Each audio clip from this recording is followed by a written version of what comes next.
तो यार आजकल एआई पूरी तरह से ट्रेंड में है। कई लोग इसके सपोर्ट में हैं, कई डाउट में हैं एंड राइटर्स तो इसके अगेंस्ट स्ट्राइक पे भी जा चुके हैं। लेकिन क्या पॉसिबिलिटी है कि चैट जीपीटी और मिड जर्नी जैसी एआई एक फुल फीचर मूवी की स्टोरी लिख सकती है? यही क्वेश्चन मेरे मन में भी था और जब मैंने गूगल किया तो पता चला कि कुछ लोगों ने ऑलरेडी ये काम कर दिया है।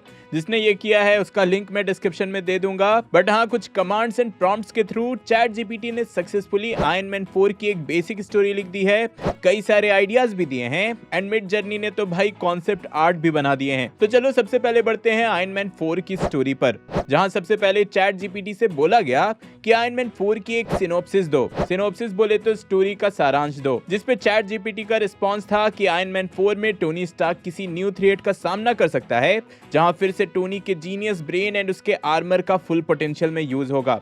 ये नए थ्रेट स्टार्क इंडस्ट्रीज के एम्प्लॉइज हो सकते हैं, जो कि स्टार्क इंडस्ट्रीज के रिसोर्सेज का ही यूज करके अपना एडवांस वेपन डेवलप करेंगे, या फिर कोई फॉरेन गवर्नमेंट से स्पॉन्सर्ड विलेंस भी यहाँ यूज किए जा सकते हैं और वो टोनी स्टार्क के आर्मर को हासिल करना चाहता होगा। और इसी बीच टोनी स्टार्क अपने पर्सनल रिलेशनशिप एंड चैलेंजेस को भी हैंडल कर रहा होगा। अब यहाँ पर से सबसे पहला क्वेश्चन यही आता है कि भाई टोनी तो एंड गेम में मर चुका है, तो उसको वापस कैसे लाया जाए? तो चैट जीपीटी से यही पूछा गया एंड सरप्राइजिंगली चैट जीपीटी का रिस्पांस बहुत ही अच्छा रहा। मतलब इसने सारे पॉसिबिलिटीज कवर कर लिए। चैट जीपीटी ने सजेस्ट किया कि हाँ, एंड गेम के बाद टोनी को रिवाइव करने के, आयरन मैन के कैरेक्टर को वापस लाने के कई वेज हो सकते हैं। सबसे पहले तो किसी एक ऐसे कैरेक्टर को आयरन मैन का मेंटल दिया जा सकता है जो कि इसके लेगेसी को कंटिन्यू करेगा एंड इसके सजेशन में दो रिस्पांस मिले, एक तो उसकी बेटी मॉर्गन स्टार्क एंड दूसरा आयरन मैन 3 में जो बच्चा था हार्ली किनर, वो इवन वो कैरेक्टर टोनी के फ्यूनरल पे भी प्रेजेंट था। लेकिन हाँ, चैट जीपीटी ने ये भी बोला कि अगर टोनी स्टार्क को ही वापस लाना है, मतलब रॉबर्ट डॉनी जूनियर के टोनी स्टार्क को, तो एमसीयू के कुछ रूल्स को फॉलो किया जा सकता है, जैसे कि टाइम ट्रैवल,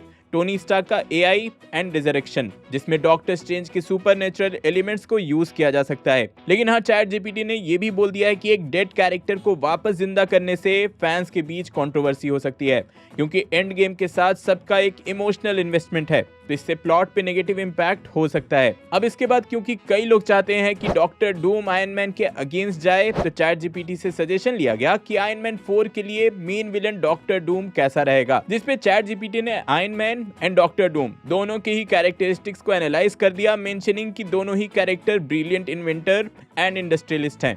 दोनों में ही ईगो एंड प्राइड भी है, जो कि उनका वीकनेस है। इससे स्टेक्स भी हाई हो सकते हैं, क्योंकि दोनों के पास futuristic weapons and even political connections भी हैं। और सिंस दोनों कॉमिक बुक में भी क्लैश हो चुके हैं, तो हाँ, वहां से भी इंस्पिरेशन लिया जा सकता है। एंड इसी के साथ चैट जीपीटी ने डॉक्टर डूम के मोटिव पे भी फोकस करते हुए बोला कि आयरन मैन 4 के लिए डॉक्टर डूम एक परफेक्ट चॉइस हो सकता है, क्योंकि इस विलन का मोटिव बहुत ही कॉम्प्लेक्स है, जो कि स्टोरी में लेयर्स ऐड कर सकता है। इसके बाद सब कुछ का आइडिया लेने पर फाइनली टाइम था एक छोटा सा सिनॉप्सिस लिखवाने का आयरन मैन 4 के लिए।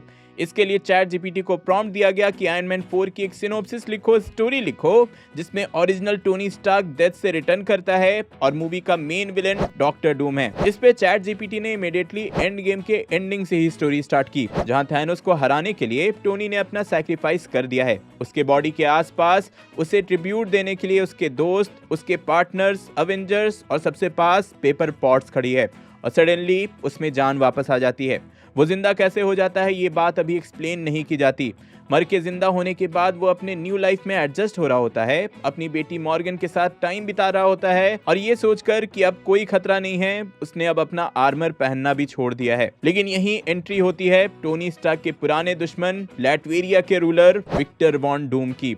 वो अपने मोटिव के साथ आया होता है कि कैसे अपने पॉलिटिकल और टेक्निकल एबिलिटीज से वो इस वर्ल्ड को रिवॉल्यूशनाइज करेगा, बदलेगा और इस पे रूल करेगा, बिल्कुल वैसे ही जैसे वो लैटवेरिया पे करता है। वो आम लोगों के सामने अपने आप को एक फ्यूचरिस्टिक रिवॉल्यूशनरी की तरह प्रेजेंट करता है, बिल्कुल वैसे ही जैसे एक टाइम पर टोनी स्टार्क के पिता हॉवर्ड स्टार्क किया करते थे। लेकिन क्योंकि पास्ट में टोनी का उसके साथ सामना हो चुका है, इसलिए टोनी को पता है कि ये कभी भी अपने मेन मोटिव को भूलेगा नहीं, मतलब कि वर्ल्ड को टेक ओवर करने की की कोशिश करेगा ही। टोनी अपने दोस्त रोडी के साथ डॉक्टर डूम के अगेंस्ट सबूत इकट्ठा करने लग रहा होता है और साथ ही उसके प्लान का पता करने की कोशिश करता है कि आखिर विक्टर वॉन डूम करना क्या चाहता है। और इसी बीच डूम वहां पहुंच जाता है और टोनी एंड डूम के बीच एक खतरनाक फाइट होती है। इसी फाइट में रिवील हो जाता है कि डॉक्टर डूम ही वो था जिसने टोनी को अपने मैजिकल स्पेल्स का यूज करके जिंदा किया था। उसने ऐसा इसलिए किया था क्योंकि वो अपने माँ के डेथ का रीजन टोनी को मानता है और अपने हाथ से ही टोनी को मारना चाहता है, तड़पाना चाहता है। इन दोनों की फाइट ऐसी चल रही होती है और टोनी को फ्लैशबैक एंड विजन्स आने लगते हैं। जैसे डॉक्टर डूम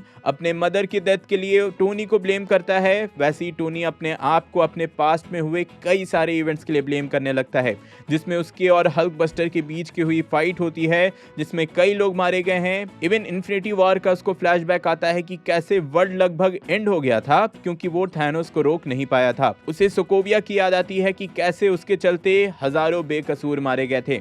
टोनी खुद को संभाल नहीं पाता है और वो बस यही सोच रहा होता है कि वो इस सूट का वर्दी नहीं है और इसी का फायदा उठाकर डूम टोनी को नॉकआउट कर देता है और अपने अगेंस्ट सारे सबूत मिटाकर वहां से चला जाता है। वो कहता है कि वो ऐसे ही टोनी को और तड़पते देखना चाहता है। इसके बाद टोनी के होश में आने पर रोडी उसे दिलासा देता है, हिम्मत देता है, उसे उसकी बेटी का वास्ता देता है, जिसके बाद टोनी में थोड़ी हिम्मत आती है। टोनी को रियलाइज होता है कि वो बस यूं ही आर्मर से खुद को अलग नहीं कर सकता, वो आयरन मैन होने से भाग नहीं सकता। और मूवी के एंडिंग में अपने नए जोश के साथ उसका एक बार और सामना होता है डॉक्टर डूम के साथ एक फाइनल बैटल में और इस बैटल में फाइनली टोनी डूम को हरा देता है। एंडिंग में टोनी अपने नए लाइफ के साथ समझौता कर लेता है और ये रियलाइज कर लेता है कि नो मैटर व्हाट उसको ऐसे ही वर्ल्ड का प्रोटेक्शन करते रहना होगा। तो हाँ, चैट जीपीटी ने शॉर्ट में कुछ ऐसी स्टोरी दी है जो कि हाँ बहुत ज्यादा बेसिक है, लेकिन कह सकते हो कि इस बेसिक प्लॉट को स्केलेटन के जैसा यूज करके एक बेटर प्लॉट लिखा जा सकता है,